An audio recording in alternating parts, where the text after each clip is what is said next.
اعوذ باللہ من الشیطان الرجیم بسم اللہ الرحمن الرحیم اللہم صلی علی سیدنا مولانا محمد مبارک وسلم وصلی علیہ ابو حنیفۃ رضی اللہ تعالی عنہ عن طریف ابی سفیان عن ابی نضرۃ عن ابی سعید الخدری رضی اللہ تعالی عنہ ان رسول اللہ صلی اللہ علیہ وسلم قال الوضوء مفتاح الصلاة والتکبیر تحریمها والتسلیم تحلیلها وفی کل رکعتین فسلم ولا تجزئ صلاة الا بفاتحة الكتاب ومعها غیرها وفي رواية أخرى عن المقري عن أبي حنيفة مثله وزاد في آخره قلت لأبي حنيفة ما يعني بقولي في كل ركعتين فسلم فقال يعني التشهد قال المقري صدق وفي رواية نحوه وزاد في آخره ولا يجزي صلاة إلا بفاتحة الكتاب ومعها شيء. بسم اللہ الرحمن الرحیم.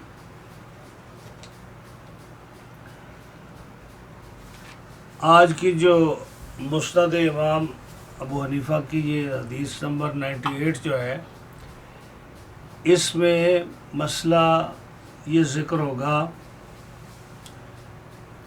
اس ایک حدیث میں چند مسائل نماز کی آئیں گے جو اختلاف ہے درمیان ائمہ کے. تو امام صاحب امام اعظم ابو حنیفہ اپنا موقف پیش کریں گے اور دوسرے امام جو ہیں ان کی اپنی دلیل ہوگی. تو ایک تو اس مسئلہ یہ ذکر ہوگا اس میں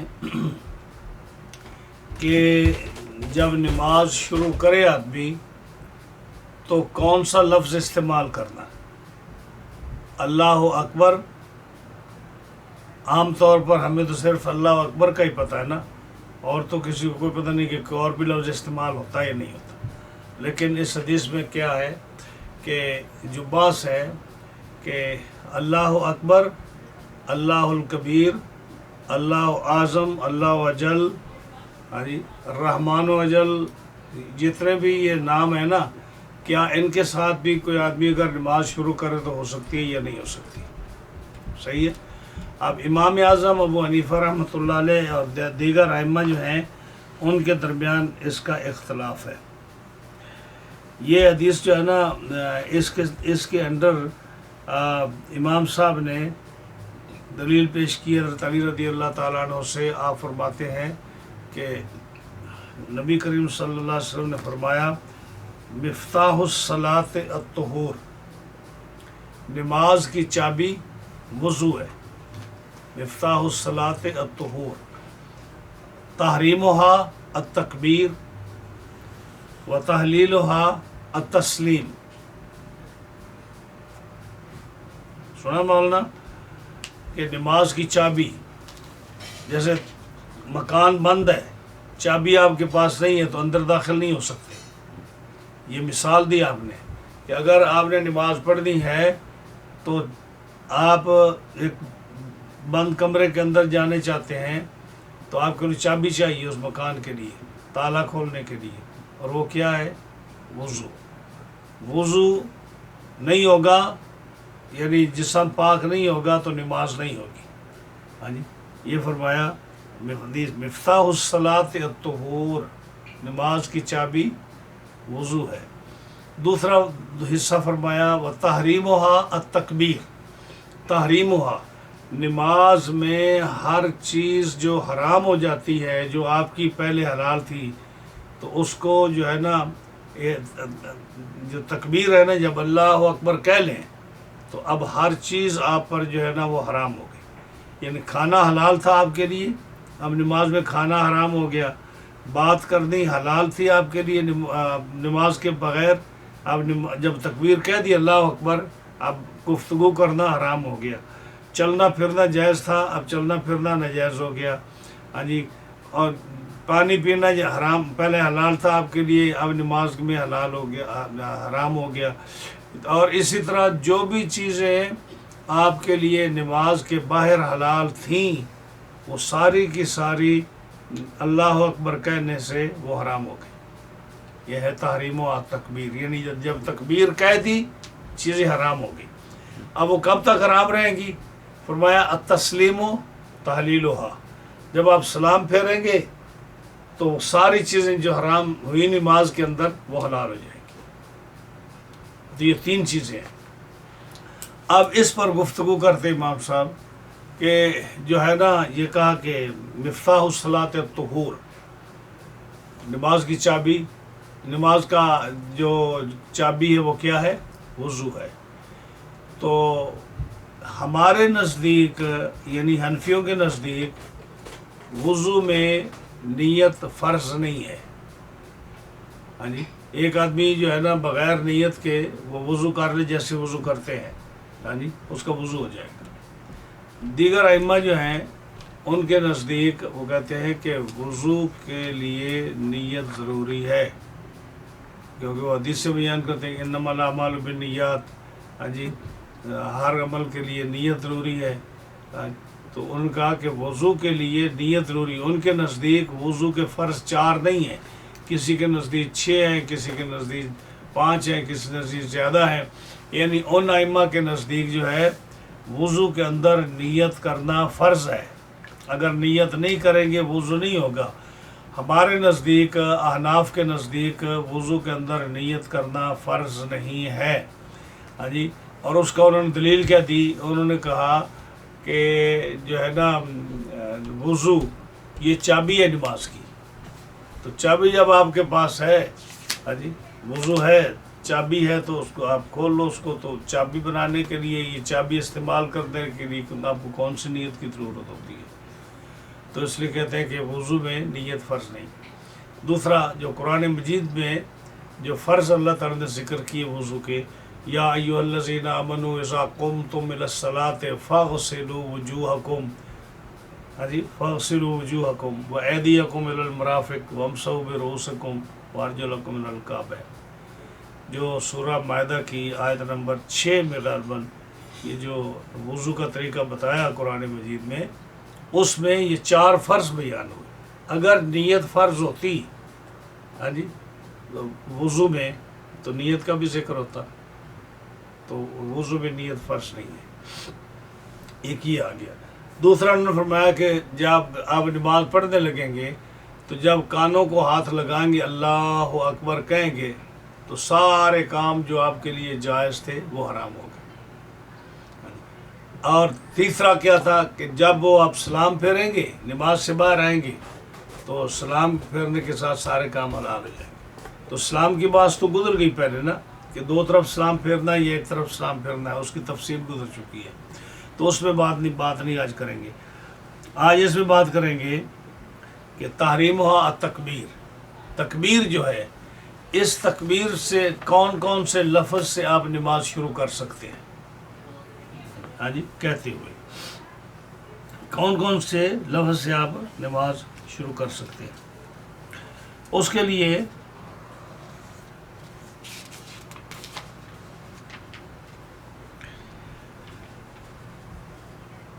امام شافعی رحمۃ اللہ علیہ فرماتے ہیں کہ 2 لفظ آپ استعمال کر سکتے ہیں، اللہ اکبر، اللہ اکبر یہ نکرہ ہے، عربی زبان میں اکبر جو ہے یہ نکرہ ہے، تو یا تو آپ اللہ اکبر کہہ سکتے ہیں یا معرفہ استعمال کر سکتے ہیں اللہ الکبیر۔ جب الف لام آتا ہے نا تو وہ معرفہ بن جاتا ہے، تو الکبیر جو ہے، الکبیر یا اللہ الاکبر یہ کیا ہے؟ معرفہ ہے۔ تو امام شافعی رحمۃ اللہ علیہ فرماتے ہیں کہ 2 جملے آپ استعمال کر سکتے ہو، یا آپ اللہ اکبر کہہ کے نماز شروع کر لو، یا اللہ الاکبر، اللہ الاکبر یعنی معرفہ یا نکرہ گرامر کے حساب سے۔ ان 2 کے علاوہ آپ کوئی جملہ استعمال نہیں کر سکتے نماز پڑھنے کے لیے۔ یہ کس کا مذہب ہے؟ امام شافعی رحمۃ اللہ علیہ، ٹھیک ہے۔ اچھا، امام مالک رحمۃ اللہ علیہ اور امام احمد بن حنبل یہ کیا کہتے ہیں کہ صرف آپ اللہ اکبر کہہ سکتے ہیں، نکرہ، معرفہ استعمال نہیں کر سکتے، ٹھیک ہے۔ امام ابو یوسف آپ فرماتے ہیں کہ اللہ الکبیر آپ کہہ سکتے ہو، اللہ اکبر کہہ سکتے ہو، اللہ الکبیر کہہ سکتے ہو۔ اور امام ابو حنیفہ اور امام محمد رحمۃ اللہ علیہ وہ فرماتے ہیں ہر وہ لفظ، ہر وہ جملہ جس کے اندر اللہ کی تعظیم آتی ہو وہ جملہ استعمال کر سکتے ہو۔ ان کی دلیل یہ ہے کہ قرآن مجید سورہ مدثر میں اللہ نے فرمایا ربک فکبر یا ایھا المدثر قم فانذر وربک فکبر. جب عبادت کرنے لگو اپنے رب کی تو کیا کہو؟ تکبیر کہو. تو ربک فکبر فرمایا نا، تو جس کبر کا مطلب ہے اللہ کی تعظیم کرو. تو ہر وہ جملہ جو ہے اللہ کا نام جس کے اندر اس کی تعظیم ثابت ہوتی ہو، آپ وہ جملہ استعمال کر کے، یعنی اللہ اکبر کی جگہ آپ وہ استعمال کر سکتے ہیں. صحیح ہے؟ جیسے مثال کے طور پر انہوں نے کہا کہ آپ اللہ اکبر کہیں، یا جو چیز سنت سے ثابت ہے آپ وہ کہہ سکتے ہو. جیسے انہوں نے کہا اللہ اکبر یا اللہ اجل، اللہ اعظم، اللہ الرحمن. تو یہ سارے جملے جو ہے نا اس میں اللہ کی تعظیم ہے. وَلِلَّهِ الْأَسْمَاءُ الْحُسْنَى، اللہ کے سارے نام خوبصورت ہیں جس میں اس کی تعظیم آتی ہو. وہ آپ حنفیوں کے نزدیک مطلب اللہ الکبیر، اللہ اکبر، اللہ اجل، ان میں کوئی بھی جملہ استعمال کر لو نا تو نماز ہو جاتی ہے. یہ امام ابو حنیفہ اور امام محمد رحمۃ اللہ علیہ کا مسئلہ ہے. تو اس حدیث پاک میں ایک مسئلہ تو یہ ہوگا کہ نماز کس جملے سے، کس سینٹنس سے، کس اللہ کے نام سے شروع کرتی ہے، وہ میں نے اختلاف آپ کو بتا دی ہے. ہاں جی. دوسرا مسئلہ اس میں یہ ہوگا کہ یہ وضو جو ہے یہ چابی ہے نماز کی، اور وضو کے لیے نیت ضروری نہیں ہمارے نزدیک. ہاں جی. تیسرا مسئلہ جو ہے اس کا یہ ہوگا کہ تکبیر جب کہہ دیں تو اس کے بعد سارے کام اس میں حرام ہو جاتے ہیں، آپ کوئی کام نہیں کر سکتے. تو جب سلام پھیریں تو اس کے بعد سارے کام حلال ہو جاتے ہیں. ہاں جی. اور سلام کب پھیرنا ہے؟ 2 رکعتوں کے بعد. اب پھر یہاں اعتراض ہوتا ہے کہ یہ 2 رکعتوں کے بعد تو وٹ اباؤٹ جو 3 رکعت والی نماز ہے، یہ 4 والی نماز ہے. ہاں جی. تو اس کے لیے ایک جواب تو اس کا یہ ہے کہ شروع میں اللہ تعالیٰ نے جب نماز فرض فرمائی تو 2 رکعتیں تھیں، 4 نہیں تھی، 2 رکعتیں تھیں. اب اس کے بعد کیا ہوا؟ جیسے آپ جب باب پڑھیں گے نا صلاۃ المسافر تو اس میں یہ حدیث پاک آئے گی کہ اصل نماز جو تھی وہ کتنی تھی؟ 2 رکعت. اور اس کے بعد سفر میں وہی رہنے دی اور حضر میں اس کو زیادہ کر دیا. تو اصل نماز 2 رکعت ہے. اس لیے امام صاحب نے کیا کہا کہ 2 رکعت کے بعد کیا ہے؟ سلام پھیرنا ہے. اور اسی لیے آپ دیکھتے ہیں کہ دوسرا جواب ان کا یہ ہے امام صاحب کا کہ یہ نوافل میں یہ بات ہے کہ نوافل کی جو ہے نا 2 رکعت ہے. اس لیے جب آپ دن کو اگر 4 رکعت نفل پڑھیں یا رات کو 4 رکعت پڑھیں، رات کو 8 بھی پڑھ سکتے ہیں ایک سلام کے ساتھ.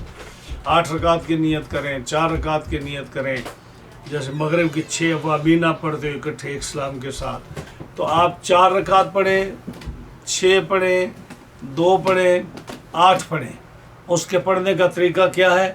اس کے پڑھنے کا طریقہ یہ ہے کہ آپ اتحیات پورا سلام تک پڑھیں گے اور سلام نہیں پھیریں گے. پھر جب کھڑے ہوں گے 3 رکعت کے لیے، 5ویں رکعت کے لیے، 7ویں رکعت کے لیے، تو سبحانک اللہم سے شروع کریں گے. تو صرف سلام نہیں پھیریں گے، باقی اسی طرح پڑھیں گے جیسے 2 رکعتیں پڑھیں.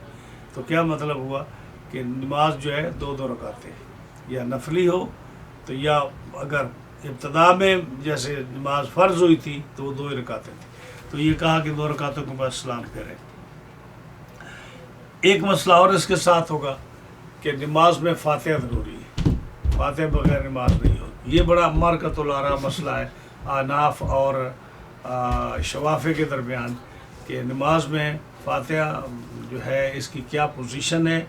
ہمارے نزدیک یہ واجب ہے، اور حنفیوں کے اس کے بغیر اگر کوئی آدمی فاتحہ نہ پڑھے تو حنفیوں کے نزدیک سجدہ صاحب کر لے تو نماز ہو جاتی ہے. شافیوں کے نزدیک نماز ہوتی نہیں، چاہے جماعت سے پڑھو چاہے اکیلے پڑھو.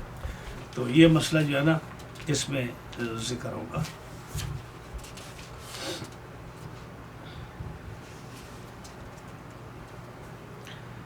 اب اس میں جو ہے اس حدیث پاک کے ساتھ جو ہے نا شرح میں انہوں نے بہت ساری حدیثیں لکھی ہیں، نماز کے پڑھنے کا طریقہ بتایا، نماز کے پڑھنے کا طریقہ بتایا۔ بس ایک حدیث جو ہے یہ آئی ہے کہ جب نماز پڑھو تو انسان جب سجدہ کرے تو 7 اعضاء پر سجدہ کرے، جب سجدہ کرے تو کیا کرے؟ 7 اعضاء پر کرے۔ اور 7 اعضاء کون سے ہیں؟ 2 پیر، پیروں کا پنجہ، پیروں کا پنجہ، یعنی جب سجدے میں ہوگا تو پورا پیر تو نہیں رکھ سکتا نا، 2 پیروں کا پنجہ ایسے کھڑے پیر ہوں۔ اس کا مطلب یہ ہے کہ آپ پاؤں اٹھا نہیں سکتے سجدے میں، دونوں پاؤں کا لگنا زمین پر ضروری ہے، 2 پیر، 2 گھٹنے، 2 ہاتھ اور ناک یا پیشانی، ان میں سے ایک کا لگنا ضروری ہے۔ دونوں لگاؤ تو اچھی بات ہے، لیکن اگر دونوں نہ لگاؤ تو نماز نہیں ہوگی۔ اسی طرح اگر آپ پاؤں اٹھا لیں دونوں، نماز نہیں ہوگی۔ تو 7 اعضاء کا لگنا سجدے میں یہ ضروری ہے۔ تو ایک تو یہ بات انہوں نے بتائی۔ دوسرا جو ہے نا یہ فرمایا کہ یہاں تو ایک حدیث مختصر فرمائی نا کہ وضو جو ہے یہ نماز کی چابی ہے، اور اس کی تحریم جو ہے تکبیر ہے، اس سے ہر چیز حرام ہو جاتی ہے، اور سلام پھیرنے سے ہر چیز حلال ہو جاتی ہے۔ لیکن یہ شرح میں کتنی حدیثیں انہوں نے جو لمبی حدیثیں بیان کی جس میں اور مسائل ہیں۔ مثال کے طور پر فرمایا کہ وضو، نماز کی چابی وضو ہے، وہ تحریم و تکبیر، اور تکبیر کہنے سے ہر چیز حرام ہو جاتی ہے، اور سلام پھیرنے سے ہر چیز حلال ہو جاتی ہے۔ آگے فرمایا وفی کل رکعتین تسلیمتاً، ہر 2 رکعت کے بعد سلام ہے، یعنی جیسے یا نفلی نماز یا جو شروع میں نماز فرض ہوئی تھی۔ ولا صلاۃ لمن لا یقرأ فی کل رکعت بالحمد، اور جو آدمی ہر رکعت میں فاتحہ نہ پڑھے اس کی وہ رکعت نہیں ہے، نماز ہی نہیں اس کی، یعنی ہر رکعت میں فاتحہ پڑھنی ضروری ہے۔ وسورۃ فی فریضۃ وغیرہا، اور ساتھ سورت بھی ملانا، فاتحہ کے ساتھ سورت بھی ملانا، چاہے فرضی نماز ہو یا نفلی نماز ہو یا واجب نماز ہو یا سنتوں کی نماز ہو، یہ بھی ضروری ہے۔ اب یہ ایک حدیث یہ آگے۔ اچھا، اسی طرح ابن ماجہ کی حدیث ہے کہ وضو جو ہے یہ چابی ہے ہر نماز کی، تکبیر جو ہے اس سے نماز میں ہر چیز حرام ہو جاتی ہے جب تکبیر کہیں، اور جو ہے سلام پھیرنے سے ہر چیز حلال ہو جاتی ہے۔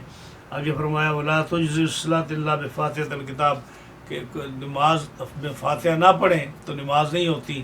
ہاں جی، اور فرمایا وماہا غیرہا، اور فاتحہ کے ساتھ اور بھی ایک سورت پڑھنی پڑتی ہے، وفی کل رکعت تسلیم، اور ہر رکعت کے بعد سلام پھیرنا۔ تو کیا فرمایا؟ ابو حنیفہ، اب حدیث کا ترجمہ، ابو حنیفہ رضی اللہ تعالیٰ عنہ عن طریف ابی سفیان عن ابی نضرہ تھا، ابی نضرہ ان کی کنیت ہے، منذر بن مالک نام ان کا، منذر اور والد کا نام مالک ہے۔ عن ابی سعید الخدری، حضرت ابو سعید خدری رضی اللہ تعالیٰ سے حدیث مروی ہے، کیا کہتے ہیں کہ ان رسول اللہ صلی اللہ علیہ وسلم قال، نبی کریم صلی اللہ علیہ وسلم نے فرمایا الوضوء مفتاح الصلاۃ، وضو چابی ہے نماز کی، وہ تکبیر و تحریمھا، اور تکبیر پڑھنے سے ہر چیز نماز کے اندر حرام ہو جاتی ہے۔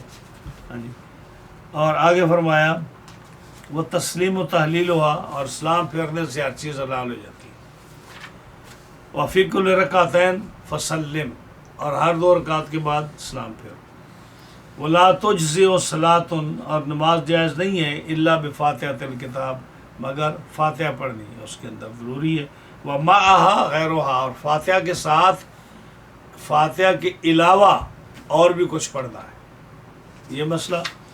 اور آگے فرمایا وفی روایت اخری، ایک اور روایت ہے حضرت مقری سے، وہ امام ابو حنیفہ سے، جو اسی کی مثال بالکل سیم حدیث جیسے بیان ہوئی ہے وہی بیان کرتے ہیں، لیکن آخر میں چند سینٹنس زیادہ کیے۔ وہ کیا؟ میں نے پوچھا امام صاحب سے ما یعنی بقولی فی کل رکعت وسلم، یہ جو آپ کہہ رہے ہو کہ ہر 2 رکعت کے بعد سلام پھیرنا ہے، اس کا کیا مطلب ہے؟ سلم کا کیا مطلب ہے؟ تو آپ نے اس کی وضاحت کی، یعنی تشہد پڑھنا ہے، یعنی اتحیات پڑھنا ہے، اتحیات پڑھنے کے بعد آپ نے سلام کرنا ہے۔ تو مقرئ کہتے ہیں سادہ کا، انہوں نے سچ فرمایا، یعنی تشہد ضروری ہے۔ اور پھر روایت نحوہ، اور ایک روایت اس کی مثل اور بھی ہے، اس کے آخر میں یعنی ایک مختلف حدیثیں ہیں، تو اس حدیث کے آخر میں پھر یہ بھی ہے وَلَا يُجْزِئُ صَلَاةً، اور نماز جائز نہیں ہے الا بفاتحۃ الکتاب، فاتحۃ الکتاب، فاتح یعنی الحمدللہ رب العالمین، وَمَعَهُ شَيْءٌ، اور اس کے ساتھ کوئی اور شے بھی۔ فاتحۃ الکتاب یہ فاتحہ کے نام ہے، سورۃ فاتحہ کے کئی نام ہیں، ان میں ایک نام فاتحۃ الکتاب ہے۔ فاتحہ کا مطلب کھولنے والی، کتاب کا معنی کتاب، یعنی جب آپ قرآن مجید کھولو، فاتحہ جب قرآن مجید کھولو ایسے ایسے کھولو تو سب سے پہلے کون سی صورت آتی ہے؟ ہاں، سورۃ الفاتحہ۔ اس وجہ سے اس کا نام فاتحۃ الکتاب ہے کہ کتاب کھولو تو سب سے پہلے جس پر آپ کی نظر پڑتی ہے، سب سے پہلے جو آپ پڑھتے ہیں وہ کون سی ہے؟ فاتحۃ الکتاب، یعنی فاتحہ، اس لیے اس کو فاتحۃ الکتاب کہتے ہیں۔ ویسے اس کا نام فاتحہ بھی ہے، صرف فاتحہ، فاتحۃ القرآن، فاتحۃ الکتاب، شفا، شافیہ، وافیہ، یہ سارے نام سورت ام القرآن، اس بہت سارے نام ہیں سورت پاک کے، تو یہ فاتحۃ الکتاب ہے۔ اب جو ہے اس کے اندر جو مسئلہ مذکور ہے وہ یہ ہے کہ حنفیوں کے نزدیک سورت فاتحہ کا پڑھنا واجب ہے، اور امام کے پیچھے فاتحہ کا پڑھنا حنفیوں کے نزدیک جائز نہیں ہے۔ امام شافعی رحمۃ اللہ علیہ کے نزدیک، امام احمد بن حنبل کے نزدیک نماز میں فاتحہ پڑھنا ضروری ہے، چاہے امام کے پیچھے ہو آدمی یا اکیلا ہو، لیکن حنفیوں کے نزدیک امام کے پیچھے فاتحہ پڑھنی منع ہے، نہیں پڑھ سکتے آپ، چاہے وہ سری نماز ہو جیسے زور اور عصر کی ہے، یہ جاری نماز ہو جس کے اندر امام بلند آواز سے قرات کرتا ہے۔ فاتحۃ الکتاب پڑھنا حنفیوں کے نزدیک جائز نہیں ہے، شافیوں کے نزدیک، حنبلیوں کے نزدیک اور اہل حدیث حضرات جو ہیں یہ کہتے ہیں کہ فاتحہ کے بغیر نماز نہیں ہوتی۔ اب یہ بھی اسی طرح جیسے ہم نے پچھلی حدیثوں میں بیان کیا کہ جو ہے کون سی حدیث تھی جس کے اندر بڑا اختلاف تھا پچھلے، رفع الیدین، رفع یدین، جیسے رفع یدین میں تھا کہ دونوں پارٹیوں کی طرف سے حدیثیں ہیں، احناف کے پاس بھی بڑی حدیثیں ہیں اور شوافی کے پاس بھی بڑی حدیثیں ہیں کہ رفع یدین کرو، ہاں جی، حنفیوں کے پاس حدیثیں کہ نہ کرو۔ اسی طرح یہ جو فاتحہ کا پڑھنا اور نہ پڑھنا ہے، اس میں بھی دونوں پارٹیوں کے پاس بہت حدیثیں ہیں۔ تو وہی بات جیسے میں نے کہا کہ کسی حدیث کا انکار نہ کرو، کسی مجتہد کے اجتہاد کا انکار نہ کرو، اس کو اپنے سے کم تر نہ سمجھو، اس کے اجتہاد کو غلط نہ سمجھو، اس کی بے ادبی اور بے عزتی نہ کرو، اس کو جو ہے غلط نظر سے نہ دیکھو، اس کے علم پر طعن نہ کرو، اس لیے کہ اس نے بھی رسول اللہ صلی اللہ علیہ وسلم کی حدیث سے اجتہاد کیا ہے۔ امام ابو حنیفہ یعنی جتنے بھی امام ہیں جن کا آپس میں اختلاف ہے، انہوں نے رسول اللہ صلی اللہ علیہ وسلم کی حدیث کو لے کر انہوں نے مسائل نکالے، تو کوئی امام کسی پر تنقید نہیں کرتا کہ تیرے پاس علم نہیں ہے، دلائل دیتے ہیں کہ ہر امام جو ہے دوسرے کو دلائل دیتا ہے۔ جیسے آپ نے امام اوزاعی کا اور امام ابو حنیفہ کا مناظرہ سنا کہ امام اوزاعی نے کہا کہ آپ رفع یدین کیوں نہیں کرتے، تو انہوں نے کہا میرے پاس صحیح حدیث نہیں پہنچی۔ انہوں نے کہا کیوں نہیں پہنچی، میں سناتا ہوں۔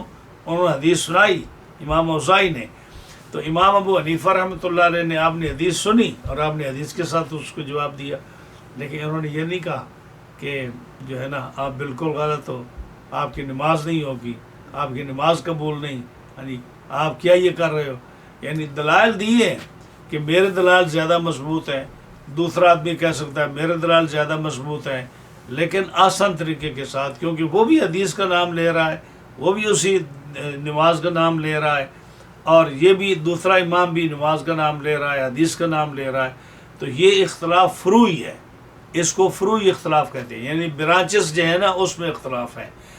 اللہ کے ماننے میں کوئی اختلاف نہیں ہے۔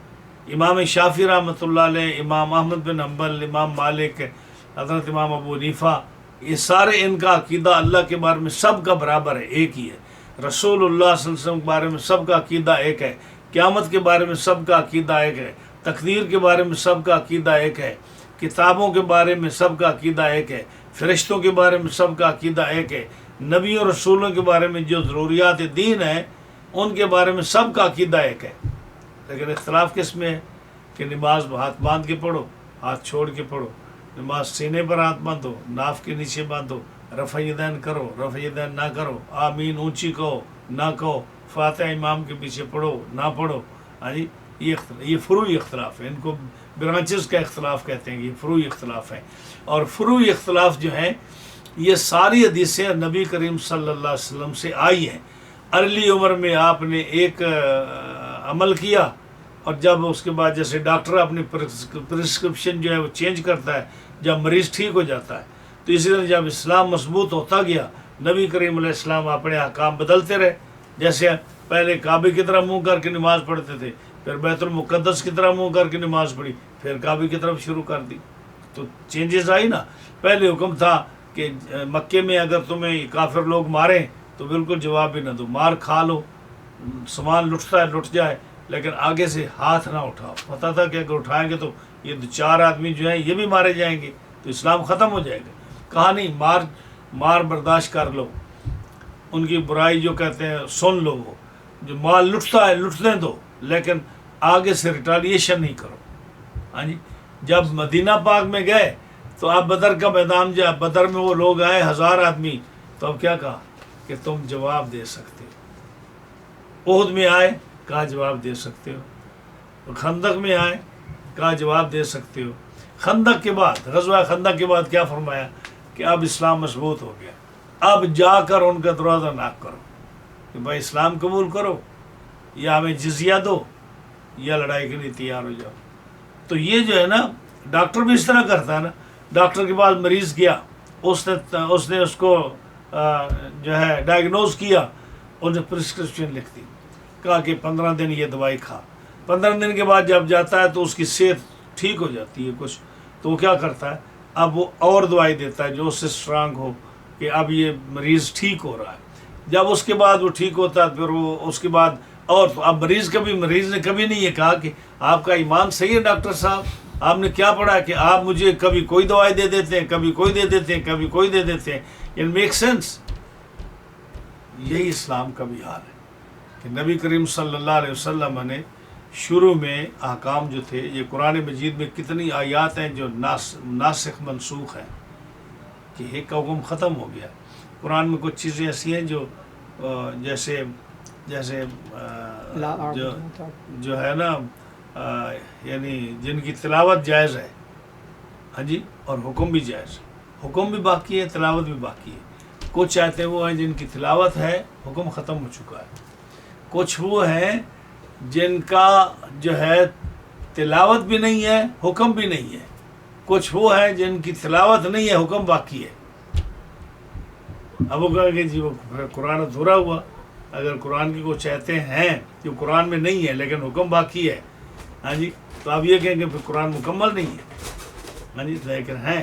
آپ نے آیت سنی ہوگی، الشیخ والشیخۃ اذا زنیا فرجموہا، آیت ہے لیکن قرآن میں نہیں ہے۔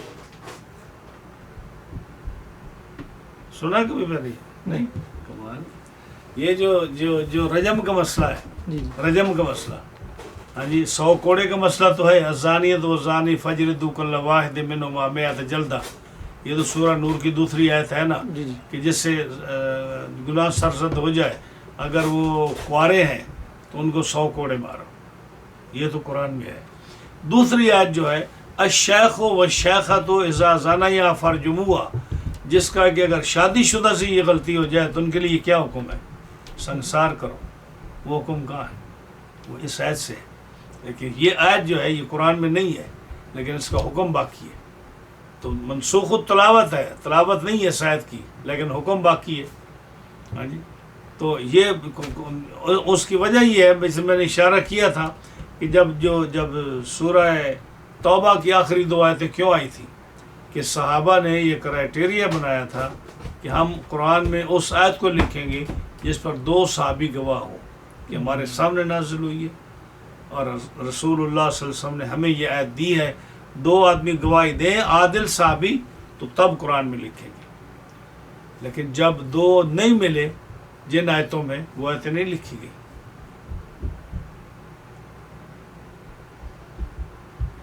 اسی طرح لکم دینکم ولی دین، یہ آیت جو ہے اس کی تلاوت باقی ہے، پڑھتے ہیں آپ نماز میں، قل یا ایھا الکافرون لا اعبد ما تعبدون، یہ جو آخری آیت ہے لکم دینکم ولی دین، یہ تلاوت ہے، حکم ختم ہو چکا ہے۔ کیوں؟ اس کا مطلب یہ ہے کہ میاں تم اپنے دین، تمہارا اپنا دین، میرا اپنا دین، تم مجھے کچھ نہ کہو میں تمہیں کچھ نہ کہوں، نہیں، یہ ختم ہو چکا ہے۔ اب حکم کیا ہے کہ جو سورہ بقرہ کی آیات ہیں جن میں جہاد کا حکم ہے کہ نہیں، اب یہ بات نہیں چلے گی، اب اسلام مضبوط ہو گیا، اب اسلام پر عمل کرو، یا اسلام قبول کرو یا اس کے انڈر رہو، ٹیکس دو، ہم اس کی حفاظت کریں گے۔ یہ نہیں ہو سکتا کہ تم اپنی بات کرو اپنی بات کریں، تم اپنا جھنڈا لہراؤ اپنا جھنڈا لہرائیں۔ اگر رہنا ہے یا اسلام قبول کرو یا مسلمانوں کے متحد جو ہے منارٹی بن کے مسلمانوں کے انڈر ہو، جیسے ملکوں میں لوگ رہتے ہیں منارٹی بن کے۔ اس آیت کا یہ مطلب ہے یا ایھا النبی جاہد الکفار والمنافقین واغلظ علیہم وقاتلوا فی سبیل اللہ الذین یہ ساری آیتیں جتنے بھی ہیں جہاد کی، یہ آیتیں ناسخ ہیں، لکم دینکم ولی دین یہ منسوخ ہے۔ تو کچھ آیتیں ہیں جن کی تلاوت باقی، حکم ختم ہو چکا ہے، کچھ آیتیں ہیں جن کی تلاوت نہیں ہے، حکم باقی ہے جیسے میں نے پڑھی ہے، کچھ آیتیں وہ ہیں جن کا حکم بھی باقی ہے، تلاوت بھی باقی ہے۔ اقیموا الصلاۃ وآتوا الزکاۃ، آپ پڑھتے ہیں عمل بھی کرتے ہیں۔ تو بہرحال یہ اور بات ہے۔ تو کیا کہا کہ اب میں نے یہ کہہ رہا ہوں کہ قرآن مجید کی آیات سے اور احادیث سے یہ ثابت ہے کہ نماز کے اندر فاتحہ پڑھیں۔ تو میں یہی زور دے رہا ہوں کہ بہت سارے لوگ جو ہے نا جب باس میں پڑھتے ہیں تو لوگوں کو اسلام سے خارج کر دیتے ہیں۔ جواب اپنے پاس نہیں آیا تو لوگوں کو اسلام سے نکالنا شروع کر دیا، ہاں جی، تفرقے بنانے شروع کر دیے۔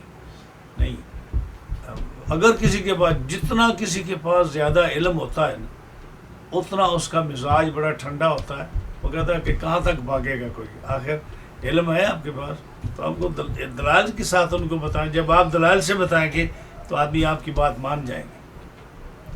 تو جو ہے نا دلائل، جیسے امام صاحب رحمۃ اللہ علیہ ان کے پاس جھگڑا ہوا اسی بات پر، لوگ ان کو مارنے کے لیے آگے مسجد میں، ہاں جی، کہ تم کہتے ہو کہ امام کے پیچھے فاتحہ نہیں پڑھنی چاہیے اور ہم کہتے ہیں کہ اتنی حدیثیں آتی ہیں تو دین میں نیا فطرہ ڈالتا ہے۔ تو آپ مسجد میں تھے تو وہ لوگ جب آئے تو انہوں نے 40 آدمی تھا تقریباً، وہ حملہ کرنے کے لیے آئے امام صاحب کے پاس اور کہتے تھے کہ تمہارا جو نظریہ ہے کہ امام کے پیچھے قرأت نہ کی جائے اور جو ہے ہر آدمی جو ہے انڈیویجول جب ہو تو وہ فاتحہ پڑھے اور جب جماعت کے ساتھ ہو تو امام کی فاتحہ جو ہے امام کی قرأت مقتدی کی قرأت ہے، ہم اس پر قائل نہیں ہیں، تم غلط ہو۔ تو جب آئے آپ کے پاس تو 40 آدمی تھا، آپ بڑے سمجھدار تھے، میں نے پڑھا ہے کتابوں میں کہ روئے زمین پر جتنے لوگ ہیں اس وقت امام صاحب کے زمانے میں، جتنے دنیا میں آدھے لوگوں کی جتنی عقل تھی امام صاحب کے اندر، اکیلے کے اندر اتنی عقل ان کو دی تھی، ایسے سمجھدار تھے۔ جب وہ لوگ آئے آپ کے ساتھ تو آپ نے کہا اچھا بات سنو، آپ دیکھو میں اکیلا ہوں، آپ 40 ہو، میں آپ کے ساتھ کیسے گفتگو کر سکتا ہوں؟ اگر آپ سارے بولنا شروع کر دو، ہاں جی، تو میں تو کس کو جواب دوں گا، اس کو جواب دوں گا، اس کی سنوں گا، اس کو سنوں گا، یہ سارے جب اکٹھا بولنا شروع کرو گے تم تو میں کیسے جواب دوں گا؟ یہ تو میرے لیے بڑا مشکل مسئلہ ہے، تو میں آپ سے ساتھ بات نہیں کر سکتا کیونکہ آپ زیادہ ہو، میں اکیلا ہوں۔ تو جب سارے آپ بولو گے تو میں کس کی بات سنوں گا، کس کو جواب دوں گا؟ انہوں نے کہا امام صاحب ہم کو بیوقوف ہیں، ہم اپنے میں سے ایک آدمی چنیں گے جو آپ کے ساتھ گفتگو کرے گا اور اس کی ہار جیت ہماری ہار جیت ہوگی، ہم سارے تھوڑے بولیں گے۔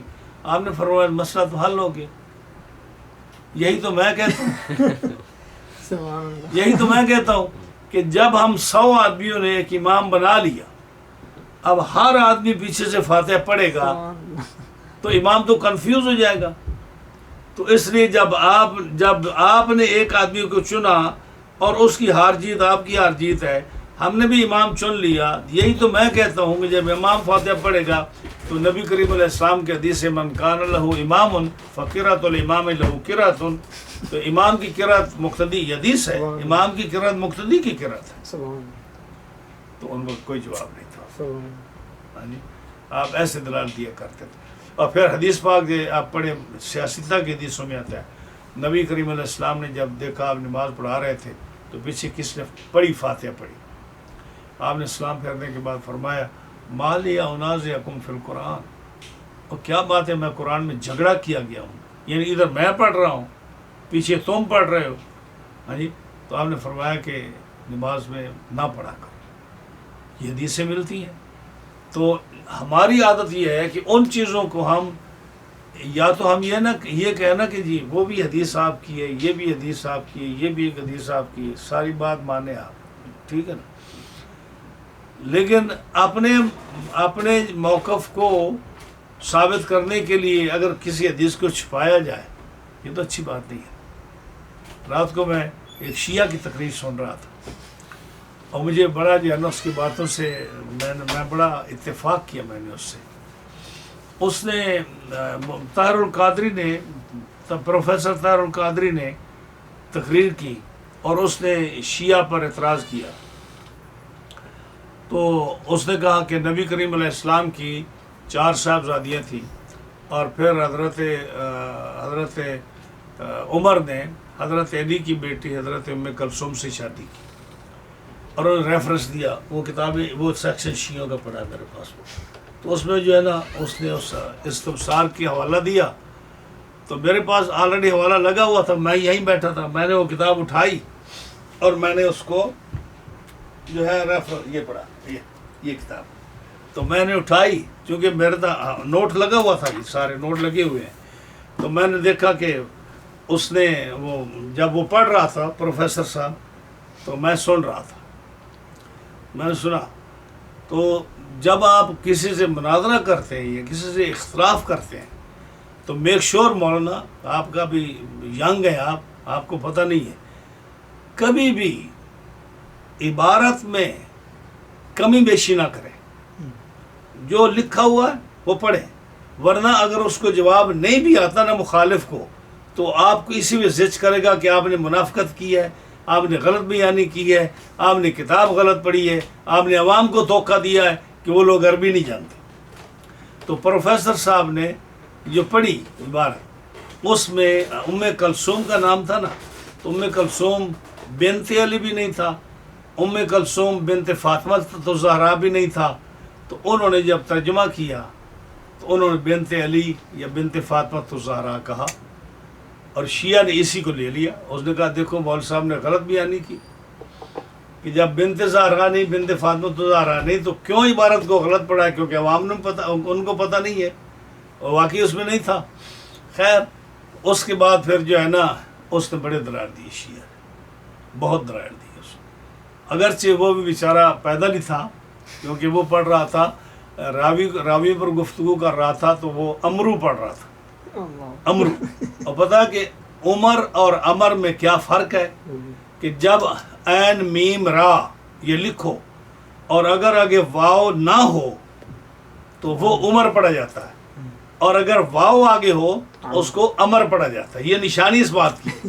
اور وہ اتنا عالم تھا یا نہیں، جو بھی تھا عالم تو کہا تھا، مجھے تو ایک لفظ سے پتہ چل گیا. تو کیا پڑھ رہا تھا؟ امرو. یعنی اس کو اتنا نہیں پتا تھا کہ یہ ہے کیا. تو لیکن اس نے اس کے وہ غلطی اپنی جگہ پر، لیکن وہ غلطی اس کی معمولی رہ گئی جبکہ اس نے گفتگو اچھی کی. اس نے گفتگو اچھی کی. اس نے مانا کہ حضرت عمر کا نکاح ام کلثوم سے ہوا ہے. اس نے مانا کہ حضرت زید جو ہیں وہ حضرت عمر کے بیٹے تھے، لیکن اس نے دلائل جو دیے وہ بڑے زبردست دلائل تھے. مجھے اس سے فائدہ ہوا.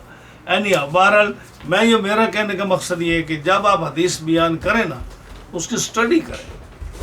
ایسے جو ہے علماء پر تان کرنا، علماء کو غلط کہنا، ائمہ کو مجتہدین کو غلط کہنا، یہ بات صحیح نہیں۔ یہ جتنے بھی اہل حدیث ہیں یہ ہمارے مسلک کے خلاف ہیں، یعنی نماز پڑھنے میں، باقی کاموں میں، لیکن ان کے بھی سمجھانے کا طریقہ ہے نہیں، کیونکہ عالم تو نہیں ہے نا بیچارے، یہ عوام الناس جو ہے، لیکن ان کو بھی اگر آپ اچھی طرح سے علمی طور پر سمجھائیں گے تو ہر آدمی، کوئی بھی آدمی رسول اللہ صلی اللہ علیہ وسلم کے دین سے بھاگنا نہیں چاہتا۔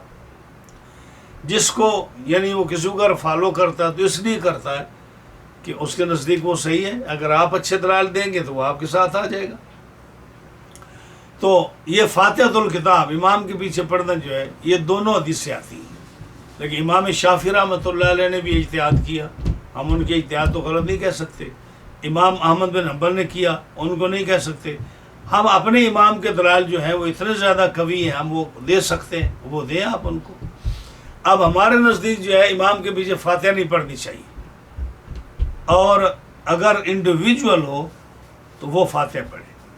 اب امام صاحب کے دلائل کیا ہے، میں سنے میرے دلائل کیا ہے، ان کے دلائل یہ ہیں، امام شافعی رحمۃ اللہ علیہ کے اور دیگر اماموں کے، وہ کہتے ہیں کہ یہ نبی کریم صلی اللہ علیہ وسلم نے فرمایا لا صلاۃ الا بفاتحۃ الکتاب، ایک ہی حدیث کہ نماز نہیں ہوتی جب تک تم فاتحہ نہ پڑھو۔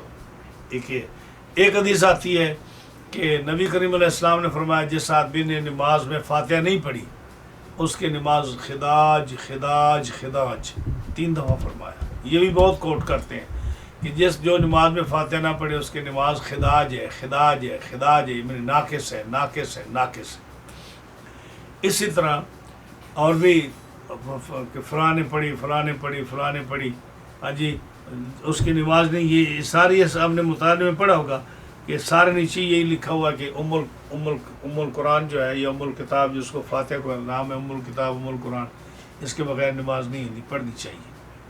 ہاں جی ہم امام صاحب رحمۃ اللہ علیہ کا موقف سنیے، آپ فرماتے ہیں کہ جو چیز ہمیشہ سے آپ کا یہ اصول رہا ہے کہ آپ قرآن کے مقابلے میں حدیث کو نہیں لاتے، جو چیز قرآن سے ثابت ہو آپ کہتے ہیں وہ قرآن سے ثابت ہے، وہ فرض ہے، جو قرآن سے ثابت ہو وہ فرض ہے، اور جو حدیث سے ثابت ہو وہ واجب ہے یا سنت ہے، آپ اس کو اس طرح لیتے ہیں۔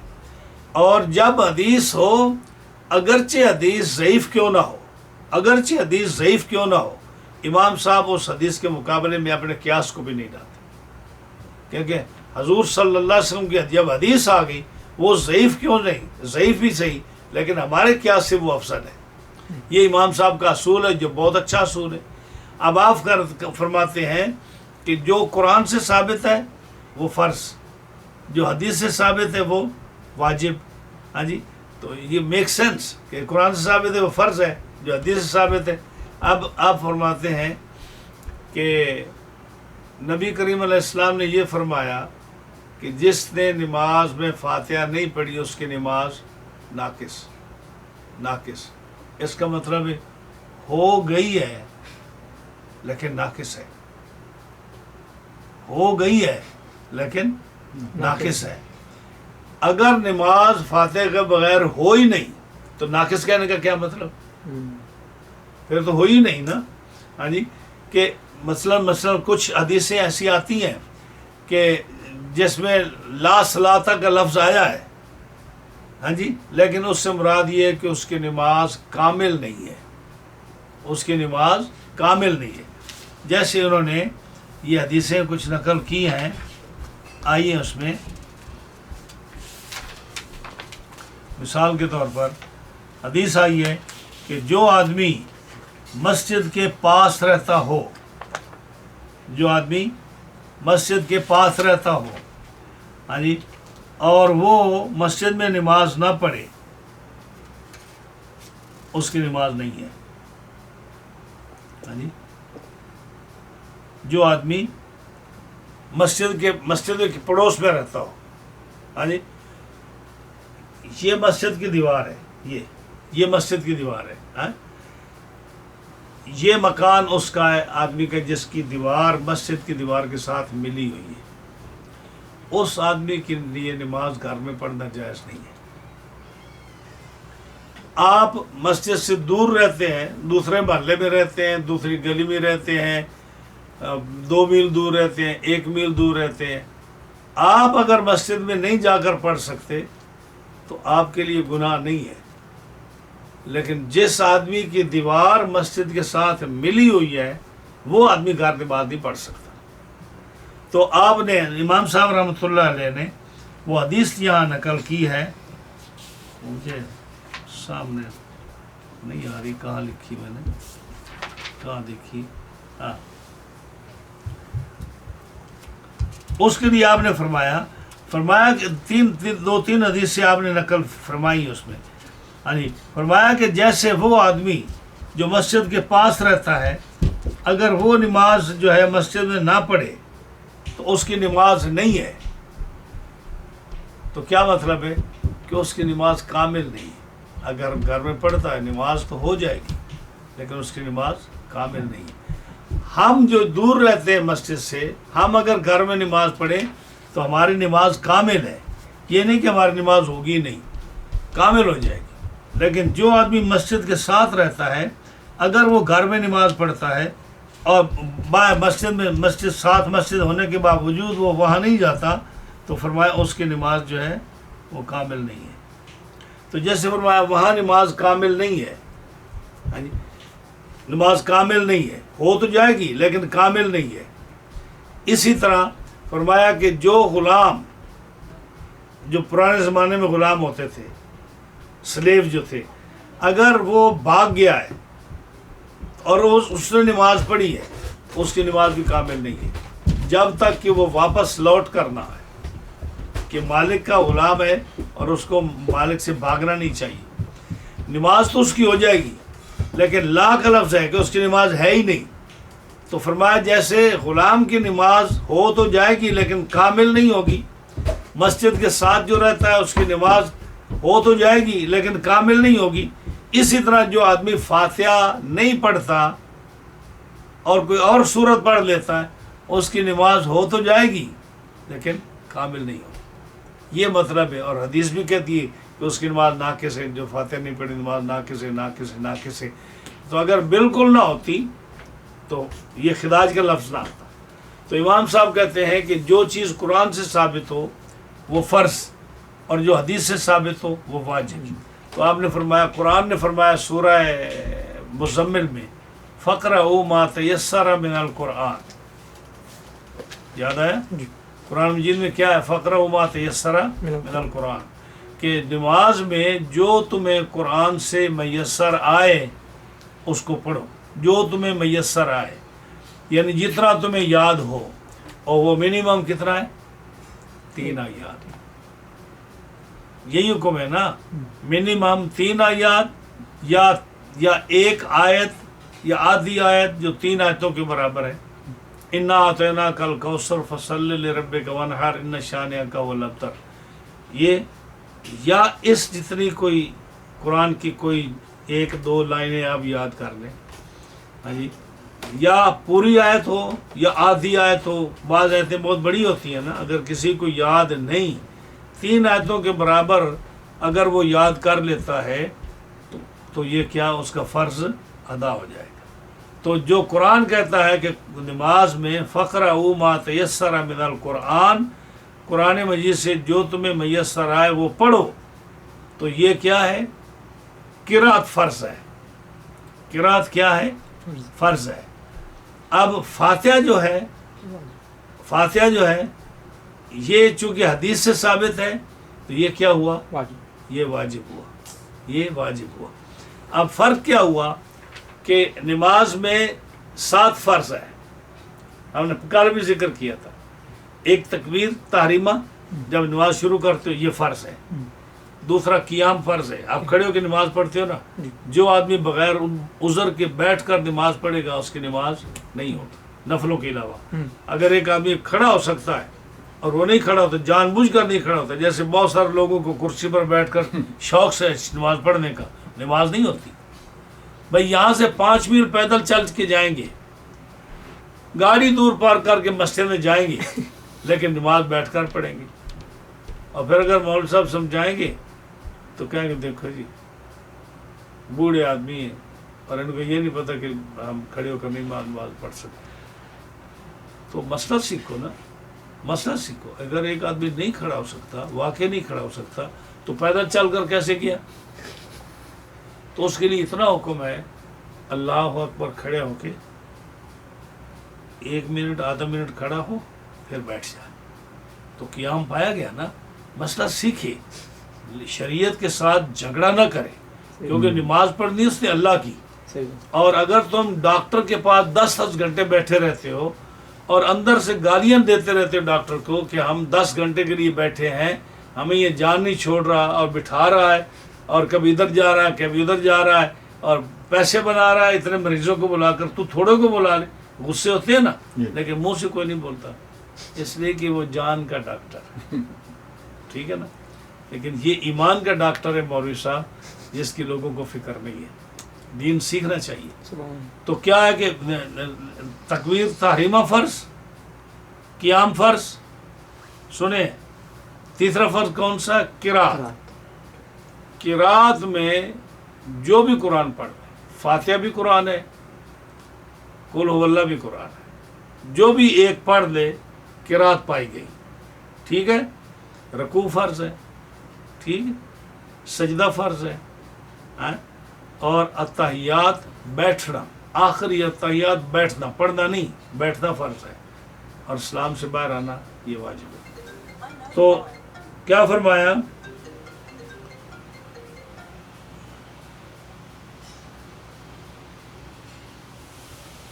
کیا فرمایا کہ یہ جو قرآن سے ثابت ہو جو وہ کیا فرض، اور جو حدیث سے ثابت وہ واجب. وہ واجب کیا ہے؟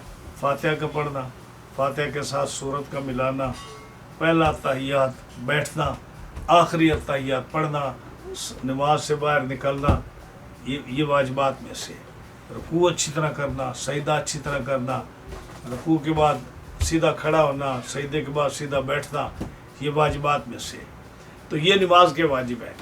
اب جو ہے امام صاحب کہتے ہیں کہ مطلقاً قرات کرنا یہ فرض ہے اور فاتحہ کا پڑھنا یہ واجب ہے. تو انہوں نے تطبیق کیسے دی کہ نماز کے بعد جیسے حضور صلی اللہ علیہ وسلم کا طریقہ ہے کہ آپ جب نیت باندھتے تو سبحانک اللہم پڑھتے، اعوذ باللہ پڑھتے، بسم اللہ پڑھتے، پھر فاتحہ پڑھتے. تو یہ واجب ہو گئے جو حدیث سے ثابت ہے. اور اس کے بعد اگلی جو ہے نا سورت کا ملانا، یعنی فاتحہ کے ساتھ سورت کا ملانا، یہ ملانا بھی واجب ہے. یہ فاتحہ کے ساتھ سورت کا ملانا بھی واجب ہے کہ قل هو اللہ ساتھ پڑھ رہے ہو. تو اگر آپ صرف فاتحہ پڑھیں، سورت نہ پڑھیں، تو آپ نے ایک واجب چھوڑ دیا. یعنی سورت ملانی تھی نا، قرآن تو پڑھ لیا. اگر فاتحہ کو قرآن سمجھے تو قرآن پڑھ لیا، قرات کر لی، لیکن ساتھ سورت نہیں ملائی. آپ نے دیکھا نا وہ کہہ رہے ہیں کہ فاتحہ کے ساتھ اور بھی شائع پڑھنی ہوتی ہے. آیا نا 2 دفعہ، ایک دفعہ شیعن کا لفظ آیا، ایک دفعہ غیر ہا کا لفظ آیا کہ فاتحہ کے علاوہ اور بھی کوئی چیز پڑھنی ہوتی ہے. تو یہ فاتحہ اگر آپ فاتحہ کو قرات کنسیڈر کریں تو غیر جو ساتھ ملانا ہے وہ رہ گیا. اور اگر قل هو اللہ کو یا سورت کو آپ قرآن کہیں تو جو کہا کہ لا صلاۃ الا بفاتحۃ الکتاب، فاتحۃ الکتاب کا پڑھنا ضروری ہے، تو یہ واجب ہو گیا. تو دونوں میں سے یہ سورت کا ملانا بھی واجب، فاتحہ کا پڑھنا بھی واجب. اب جس کو بھی آپ قرات سمجھ لیں تو آپ کو دونوں پڑھنی ہیں. اگر دونوں میں سے ایک پڑھیں گے تو ایک واجب پورا ہو جائے گا، ایک رہ جائے گا، تو پھر سجدہ صاحب کرنا پڑے گا. تو امام صاحب کہتے ہیں کہ مطلقاً قرات کا کرنا پڑھنا یہ فرض ہے، فاتحہ کا پڑھنا واجب ہے انڈیویجول کے لیے. اور پھر جب امام ہو تو نبی کریم علیہ السلام کی حدیث ہے من کان لہ امام فقراۃ الامام لہ قراۃ. جس کا امام ہے، امام کی قرات مقتدی کی قرات ہے. اور پھر قرآن مجید میں ہے وَإِذَا قُرِئَ الْقُرْآنُ فَاسْتَمِعُوا لَهُ وَأَنصِتُوا. جب قرآن پڑھا جائے تو اس کو خاموشی سے سنو اور انصات کرو. ایک ہے فَاسْتَمِعُوا، دوسرا انصتوا. فَاسْتَمِعُوا ہے کہ کانوں کو متوجہ کرو جو امام پڑھ رہا ہے، اور انشتو کا مطلب کیا ہے کہ بالکل کوئی حرکت نہ کرو، نہ زبان سے پڑھو، نہ ہاتھ پاؤں سے حرکت کرو، سکوت کے ساتھ تم توجہ قرآن کی طرف کر کے اس کو غور سے سنو۔ تو جب آپ پیچھے فاتحہ پڑھیں، آگے امام پڑھے، تو یہ انصات تو نہ پایا گیا، نہ سننا پایا گیا، نہ انصات پایا گیا، تو یہ تو قرآن کے بھی خلاف ہے۔ تو اس لیے امام صاحب رحمۃ اللہ علیہ کے دلائل مضبوط ہیں کہ فاتحہ جو ہے اس کا پڑھنا امام جماعت کے ساتھ، یہ امام کی قرأت مقتدی کی قرأت بن جاتی ہے، امام کے پیچھے پڑھنا جائز نہیں ہے، اور حدیثیں بھی آپ کو ملتی ہیں، اور عقل بھی یہی کہتا ہے، قرآن بھی یہی کہتا ہے کہ قرآن سنو، اور جب انڈیویجول ہو تو پھر آپ اس حدیث پر بھی عمل کر سکتے ہیں کہ فاتحہ بھی پڑھیں، اس کو فاتحہ بھی پڑھیں اور قرآن بھی پڑھیں، تو دونوں چیزوں کا ذکر آ جائے گا۔ تو یہی فرمایا کہ ابھی سید خدری رضی اللہ تعالیٰ کہ رسول اللہ صلی اللہ علیہ وسلم نے فرمایا وضو نماز کی چابی ہے، اور تکبیر جو ہے وہ ہر چیز کو حرام کر دیتی ہے اللہ اکبر کہنے سے، اور سلام جو ہے اس سے ہر چیز پھر حلال ہو جاتی ہے، اور ہر 2 رکعتوں کے بعد سلام ہے، سلام پھیریں آپ۔ اب یہ سلام جو ہے یہ امام شافعی کے نزدیک یہ فرض ہے، امام شافعی کے نزدیک فرض ہے، ہمارے نزدیک واجب ہے۔ واجب کیا ہے؟ السلام علیکم ورحمۃ اللہ، ہاں جی۔ لیکن نماز سے باہر آنا فعل کے ساتھ، یہ مسئلہ اور ہے، شاید آپ کے علم میں ہے یا نہیں، یہ امام صاحب کا اور باقی اماموں کا اختلاف ہے۔ ہمارے نزدیک جو ہے نماز سے باہر آنا اپنے فعل اختیاری کے ساتھ، اپنے فعل اختیاری کے ساتھ یہ واجب ہے، اور لفظ سلام جو ہے نا السلام علیکم ورحمۃ اللہ یہ کہنا سنت ہے، لیکن اپنے فعل اختیاری کے ساتھ باہر آنا یہ واجب ہے، سلام ضروری نہیں ہے۔ امام شافعی کے نزدیک سلام فرض ہے۔ تو کیا مطلب فرق کیا بنا؟ فرق یہ بنا کہ آپ نماز پڑھ رہے، آپ نے اتحیات پڑھا، درود شریف پڑھا، اب آپ نماز سے باہر آنا چاہتے ہیں، گلاس پانی کا پڑا تھا، آپ نے اٹھا کر اپنی نیت سے ارادے سے پینا شروع کر دیا، ہاں جی، اور ارادہ یہ تھا کہ میں نماز سے باہر آ رہا ہوں، تو آپ کی نماز مکمل ہوگی، نماز میں کوئی فرق نہیں ہے۔ کیوں کہ اپنے ارادے سے ایسا کام کرنا جس سے آدمی سوچ لے، دیکھنے والا دیکھ لے کہ یہ نماز سے باہر آ گیا ہے، پانی پی لیں، کھانا کھا لیں، کسی کو بلا لیں، کسی سے بات کر لیں، ہاں جی، یہ نماز سے آپ باہر آ گئے، یہ امام صاحب کے نزدیک ہے۔ لیکن اگر آپ السلام علیکم ورحمۃ اللہ کہتے ہیں تو یہ سنت کے مطابق ہو جائے گا، سمجھ آئی نا؟ اسی طرح ہی کرتے ہیں نا سارے حنفی بھی اس طرح ہی کرتے ہیں، سلام پھیرتے ہیں۔ لیکن مسئلہ بتا رہا ہوں آپ کو کہ ہے کیا کہ اگر اپنے فعل سے، اپنے ارادے سے، اپنے اختیار سے آپ کوئی ایسا کام کر لیں جو نماز کے خلاف ہے، کھانا پینا، بات کرنا، کھڑے ہو جانا، تو آپ کی نماز نہیں ٹوٹے گی، نماز آپ کی ہوگی، کیونکہ آپ نے ارادے سے یہ کام کیا ہے کہ اسلام کی جگہ آپ نے وہ کام کر لیا۔ لیکن کرنا نہیں چاہیے کہ پھر نکال دیں گے آپ کو مسجد سے کہ اس کو پتہ ہی نہیں نماز پڑھانے کا، مسئلے کا پتہ ہونا چاہیے آپ کو۔ تو ہر 2 رکعت کے بعد سلام ہے، ولا تجز، اور نہیں جائز نماز مگر فاتحۃ الکتاب کے ساتھ، اور معہا غیرہا، اور اس کے ساتھ اور سورت۔ تو یہ ما غیرہا جو ہے یہ سورت فرض ہو گئی، اور فاتحۃ الکتاب جو ہے یہ واجب ہو گئی۔ ایک روایت میں ہے مخرج سے امام ابو حنیفہ سے اسی کی مثال بالکل سیم، لیکن آخر میں زیادہ کیا۔ میں نے پوچھا امام صاحب سے کہ اس کا کیا مطلب ہے کہ ہر 2 رکعت کے بعد سلام؟ تو آپ نے فرمایا تشہد، یعنی تشہد جو ہے نا، اب تشہد میں بتاؤں آپ کو، تشہد میں فرق یہ ہے، 2 تشہد ہے، ایک تشہد پہلا ہے، ایک آخری ہے۔ پہلے سے مراد میرا ہے چاہے آپ 5 تشہد پہلے پڑھ دیں، 5 بھی آتے ہیں نا کبھی کبھی، مثلا آپ گئے، آپ جو ہے نا امام کے ساتھ پہلے تشہد میں شامل ہوئے، پہلے تشہد میں. اب آپ نے ایک وہ پڑھا، اس کے بعد جو ہے نا دوسرا امام کو غلطی لگی، تو جب امام نے آخر تشہد پڑھا آپ نے بھی ساتھ پڑھا، کتنے ہو گئے؟ دو ہو گئے. اب امام جو غلطی لگی اسے سلام پھیر کر سجدہ صاحب کیا، پھر انہوں نے تیسرا پڑھا، ٹھیک ہے.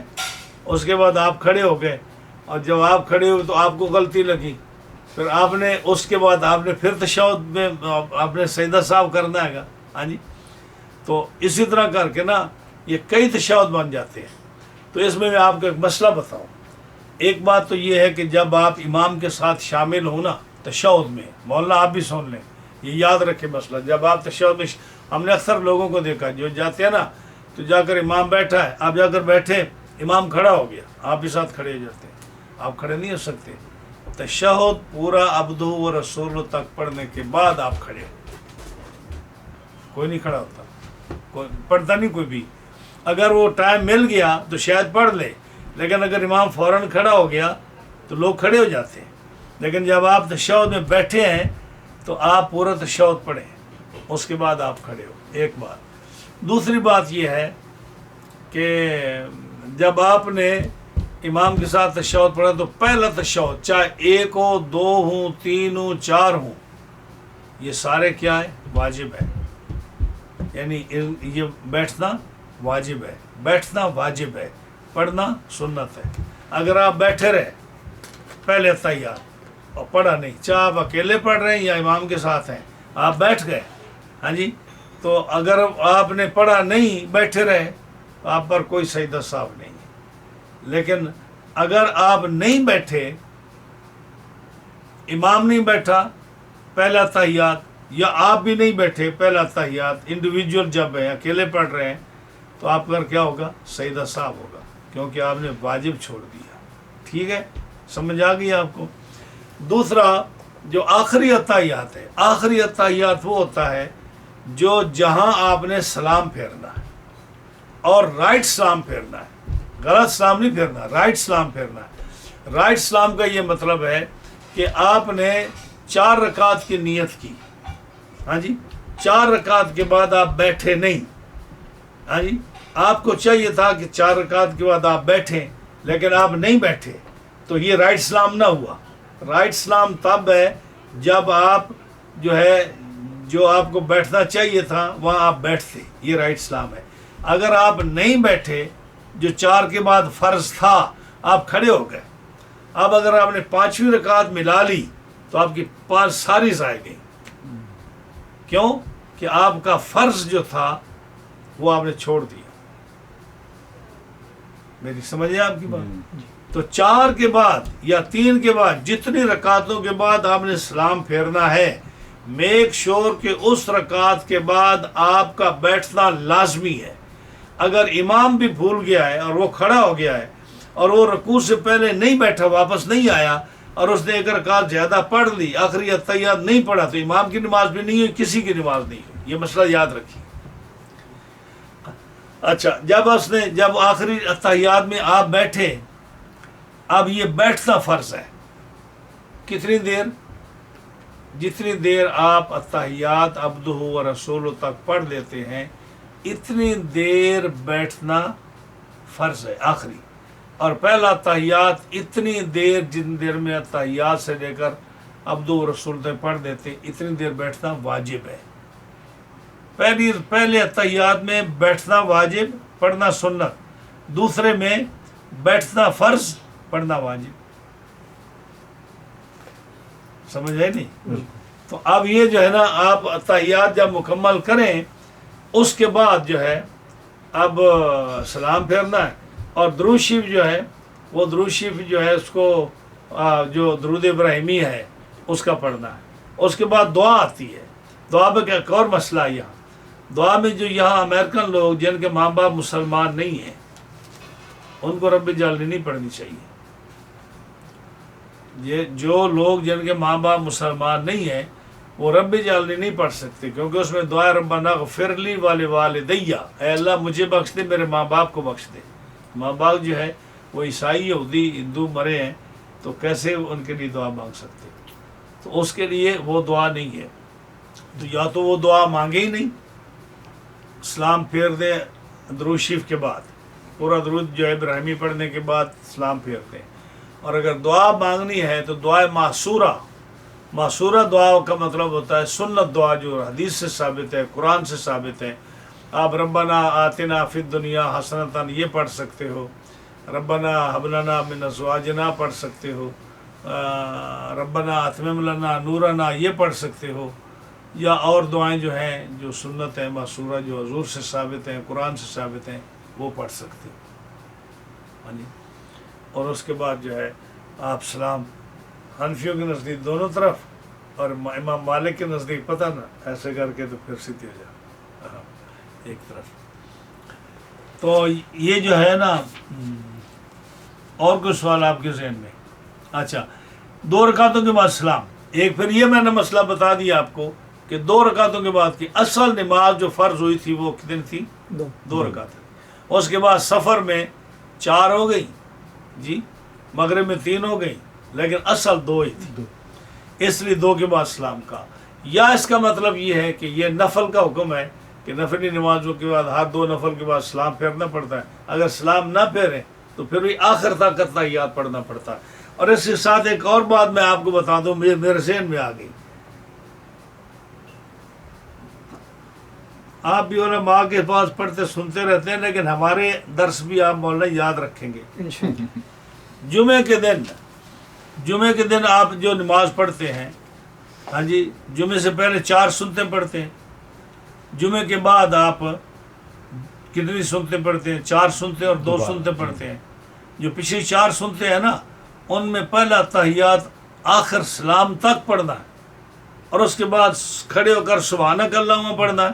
اور پھر جو 4 رکعت جیسے غیر موقدہ سنتے نفل پڑھے جاتے ہیں نا، یہ جمعے کے بعد جو 4 سنتے ہیں یہ اسی طرح پڑھنی جیسے غیر موقدہ پڑھی جاتی ہے. یہ مسئلہ بھی آپ نے کسی سے نہیں سنا ہوگا، آپ اس کو بھی یاد رکھیں. کہ آپ، اب میرا خیال ہے آپ لوگ کیسے پڑھتے تھے؟ اب 2 رسول تک پڑھ کے کھڑے ہو جاتے ہیں. یہ پہلے والے جو 4 سنت ہیں یا دوسرے؟ میں نے جمعے کے بعد کہی ہے، پہلے نہیں کہی. پہلے والے یہ اصل پہلے والی جو ہے وہ چھوٹا تحیات پڑھنا ہے، عبدہ رسول ہوتا ہے. یہ میں پوچھنا چاہ رہا ہوں، یہ اصل جمعے کی سنت ہے؟ جمعے کی جو جمعے کے بعد سنتے ہیں، جمعے کے بعد 4 سنتیں جو پڑھی جاتی ہیں، ان 4 سنتوں کا حکم یہ ہے کہ تحیات جو ایسے پڑھنا جیسے عشاء کی سنتوں میں پڑھتے ہو آپ، یا عصر کی سنتوں میں پڑھتے ہو، غیر موقدہ میں. جی بالکل ٹھیک ہے مولانا، بالکل یاد رکھنا ہی بھی. ہاں جی. تو جب انہوں نے پوچھا کہ جی 2 رکعتوں کے بعد سلام کا کیا مطلب، تو کہا کہ امام صاحب نے کہا کہ اس کا مطلب ہے کہ تشہد پڑھے، یعنی التحیات عبدہ و رسول تک پڑھے. اچھا، اور ایک جو ہے نا، ایک روایت میں آخر میں یہ ملایا ولا یجزی صلاۃً، آپ کی نماز جائز نہیں مگر جب تک آپ فاتحہ نہ پڑھیں اور فاتحہ کے ساتھ کوئی اور شے نہ پڑھیں، یعنی قرآن بھی پڑھیں. تو قرآن جو ہے یہ فرض ہے قرات، اور فاتحہ جو ہے یہ واجب ہے.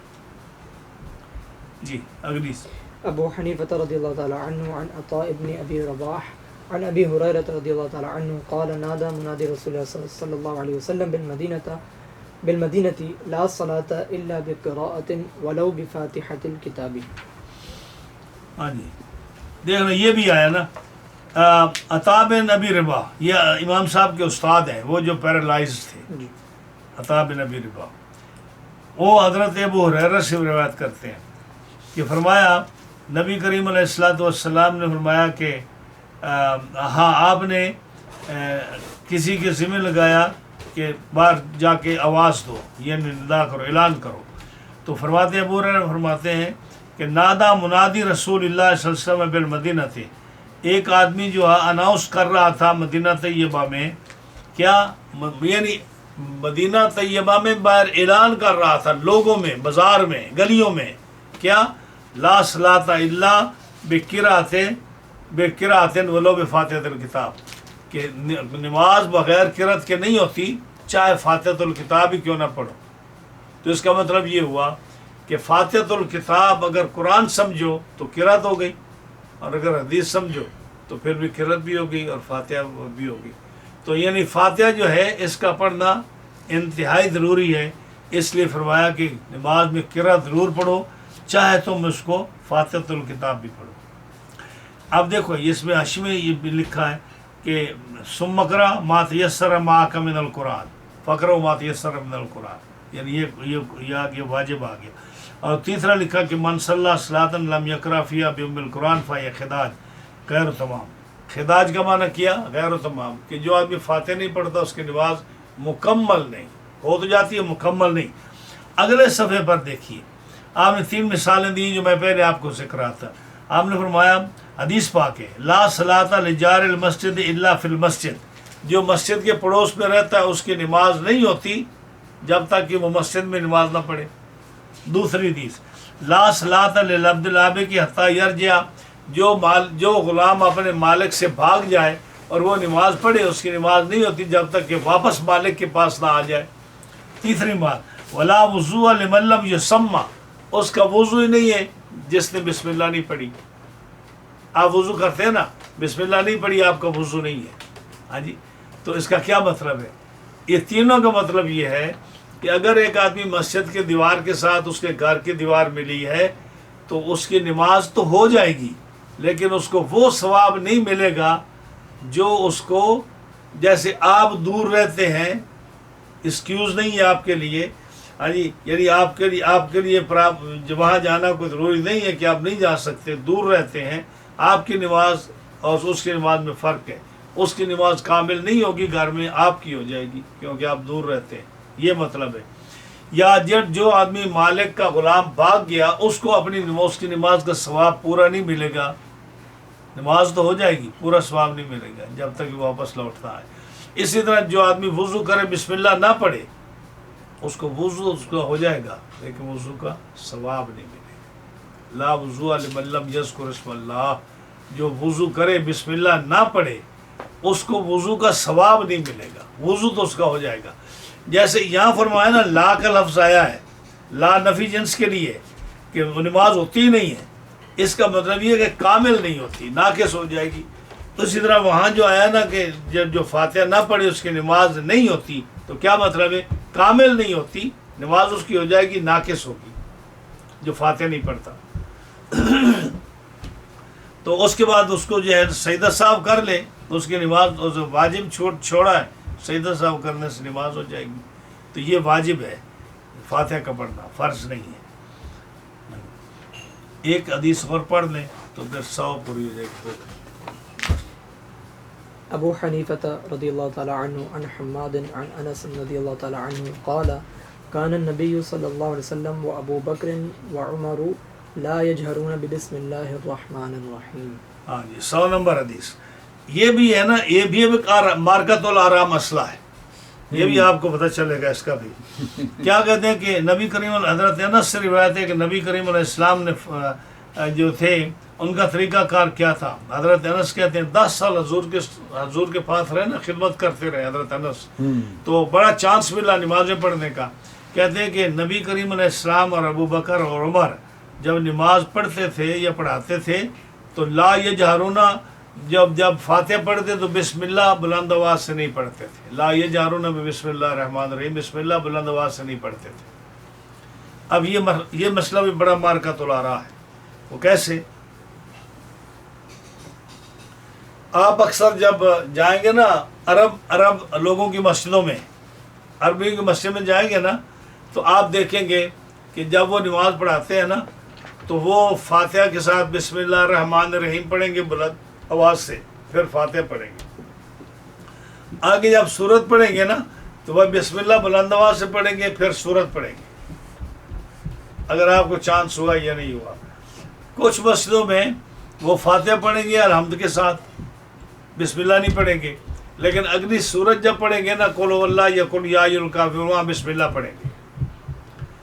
ہمارے حنفی جو ہیں نہ فاتحہ کے ساتھ بسم اللہ بلند آواز سے پڑھیں گے اور نہ سورت کے ساتھ بسم اللہ بلند آواز سے پڑھیں گے. ہمارے ہاں تو بلند آواز چھوڑ کے آہستہ بھی نہیں، سورت کے ساتھ آہستہ بھی بسم اللہ نہیں پڑھتے، لیکن فاتحہ سے پہلے بسم اللہ آہستہ پڑھتے ہیں. آپ پڑھتے ہو نا سبحانک اللہم ولا الہ غورک تک پڑھنے کے بعد پڑھتے ہو اعوذ باللہ من الشیطان الرجیم، بسم اللہ الرحمن الرحیم. یا پڑھتے ہو، امام بھی پڑھتا ہے ایسا، آگے پھر الحمدللہ سے وہ بلند آواز سے پڑھتا ہے، اور جب آمین کہتے ہیں تو آمین کے بعد امام بسم اللہ ایسا بھی نہیں پڑھتا، بلند آواز سے بھی نہیں پڑھتا، حنفیوں کے نزدیک، ہمارے نزدیک۔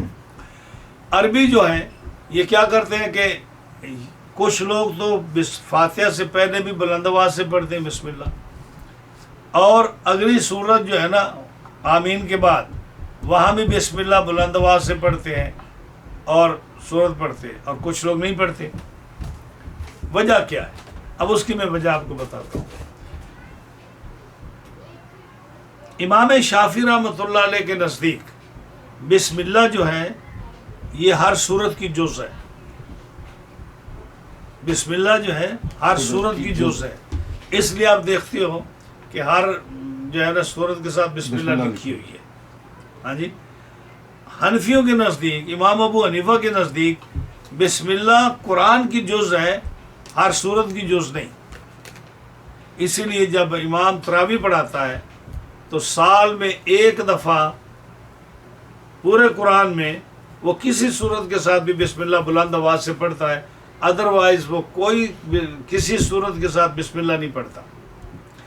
ہمارے حفاظ عام طور پر قل هو اللہ 3 دفعہ پڑھتے ہیں، تو ایک دفعہ بسم اللہ بلند آواز سے پڑھتے ہیں اور 2 دفعہ نہیں پڑھتے، یعنی 3 دفعہ جب قل پڑھتے ہیں نا تو ایک دفعہ بسم اللہ بلند آواز سے پڑھتے ہیں۔ کیوں کہ پورا قرآن اگر پڑھا ہے تو اگر بسم اللہ نہیں پڑھیں گے تو ایک آیت رہ جائے گی، تو بسم اللہ پورے قرآن کی جز ہے ہمارے نزدیک۔ شافیوں کے نزدیک ہر سورت کی جز ہے، اسی لیے اگر آپ قرآن جی دیکھیں تو ہمارے حنفیوں کے قرآن ہے، حنفیوں کا قرآن تو سارا ایک ہے نا، لیکن جو ہمارا رسم الخط ہے اس میں دیکھیں جو ہے نا فاتحہ یہ 7 مثانی ہے، یہ 7 مثانی ہے۔ ہمارے نزدیک بھی 7 آیتیں ہیں، شافیوں کے نزدیک بھی، کیونکہ حدیث میں ہے نا کہ فاتحہ کی 7 آیتیں ہیں، تو شافی کیسے گنتے ہیں؟ بسم اللہ الرحمن الرحیم، الحمدللہ رب العالمین، الرحمن الرحیم، مالک یوم الدین، ایاک نعبد و ایاک نستعین، اہدنا الصراط المستقیم، آگے پوری ایک صراط الذین انعمت علیہم غیر المغضوب علیہم ولا الضالین۔ کتنی آیتیں ہو گئی؟ 7 ہو گئی نا، تو انہوں نے بسم اللہ کو گنا تو 7 آیتیں ہو گئی شافیوں کے نزدیک، اس لیے وہ بسم اللہ پڑھتے ہیں کہ 7 آیتیں ہیں فاتحہ اور پڑھتے ہیں۔ غیر المغضوب علیہم ولا الضالین کے درمیان کوئی آیت نہیں ہے، وہ ایک ہی لمبی پڑھتے ہیں۔ ہم سے جب پوچھا گیا بھائی تمہارا کیا خیال ہے، تمہارے نزدیک یہ فاتحہ، ہم بھی کہتے ہیں 7 آیتیں کہ قرآن میں آیا کہ 7 مثانی ہے، تو کیسے 7 آیتیں؟ الحمدللہ رب العالمین، ہمارے نزدیک بسم اللہ جو ہے نا فاتحہ کی جز نہیں ہے۔ الحمدللہ رب العالمین، الرحمن الرحیم، مالک یوم الدین، ایاک نعبد و ایاک نستعین، اہدنا الصراط المستقیم، صراط الذین انعمت علیہم، ہمارے نزدیک یہاں آیت ہے۔ اگر آپ دیکھیں وہاں قرآن میں تو وہاں 5 کے اوپر لام الف لکھا ہوا ہے، یعنی پوری گول آیت نہیں لکھی ہوئی، لیکن نشان بنا ہوا ہے کہ کچھ اماموں کے نزدیک یہاں آیت ہے۔ وہ کیا ہوتا ہے؟ 5 لکھنے کے بعد اوپر لام الف لا لکھتے ہیں، تو ہمارے نزدیک صراط الذین انعمت علیہم وہاں آیت 6 ہو گئی، اور غیر المغضوب علیہم ولا الضالین 7 ہو گئی۔ تو اس لیے اب ہمارے امام جو ہیں وہ کیا کرتے ہیں کہ نہ فاتحہ کے ساتھ بسم اللہ پڑھتے ہیں، نہ اگلی سورت کے ساتھ بسم اللہ پڑھتے ہیں، اور جو شافعی یا عربی لوگ ہیں یا جو نہیں کسی امام کو مانتے وہ آگے بھی بسم اللہ پڑھتے ہیں۔ اب ہمارا ایک دوست ہے قاری صاحب، وہ جب پاکستان میں تھے تو ان کے پیچھے بھی ہم نے نماز پڑھی، انہوں نے ایسے پڑھی جیسے پاکستان میں پڑھائی جاتی ہے۔ جب یہاں آئے تو جب وہ حنفیوں کی مسجد میں رہے تو چونکہ ان کو مسئلے کا نہیں پتہ تھا، ہر آدمی تو نہیں پڑھا ہوتا، تو وہ اس طرح پڑھاتے رہے، امام تھے۔ ایک دفعہ جب میں ان کے پیچھے کہیں اتفاق ہوا تو میں نے نماز پڑھی تو انہوں نے سورت کے ساتھ بسم اللہ پڑھی، تو میں نے نماز کے بعد پوچھا کہ میں نے کہا قاری صاحب یہ بسم اللہ سورت کے ساتھ کیوں پڑھی ہے؟ کہتے ہیں جی بسم اللہ ہے تو بسم اللہ تو ہر سورت کے ساتھ بسم اللہ ہوتی ہے۔ تو میں نے کہا نہیں، مجھے سیدھی بات بتائیں، آپ کو کسی عربی نے پوچھا ہوگا ہاں جی کہ تو نے بسم اللہ کیوں نہیں پڑھی؟ کہتے ہاں وہ عربی تو پڑھتے ہیں. تو میں نے کہا انہیں سے مانوس ہو کر آپ نے پڑھی نا. پھر میں نے اس کو مسئلہ بتایا، جی میں نے کہا یہ مسئلہ ہے. تو ہمارے نزدیک یہ بسم اللہ سورت کی جز نہیں ہے، اس لیے ہم نہیں پڑھتے. اب دیکھا نا ہم نے حدیث پاک میں کیا آیا کہ نبی کریم صلی اللہ علیہ وسلم، ابو بکر اور عمر یہ نماز میں بلند آواز سے بسم اللہ نہیں پڑھا کرتے تھے.